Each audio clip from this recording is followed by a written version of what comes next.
Абай Құнанбаев қазақтың данышпан ақыны, рухани көзі. Мол мұрасының ең асқар шыңы, ғаламат әдеби ескерткіші оның қара сөздері.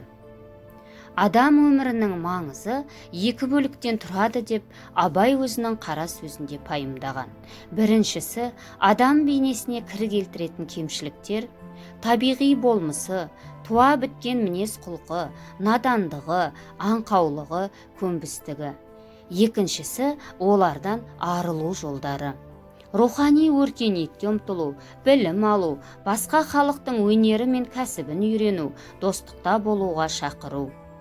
30-шы қара сөзінде қырқын мінсе қыр артылмайтұғын, осы бір қырт мақтан деген мақтан бар, сол неге керек, неге жарайды делінген.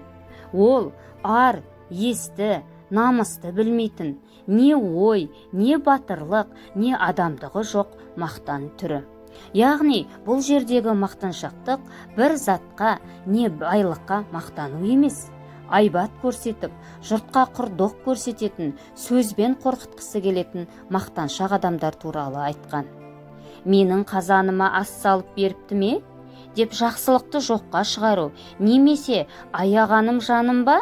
Деп өтірік көзсіздікке айдап салу сияқты жаман қасиеттер қырт мақтанның ісі екенін айтуға болады.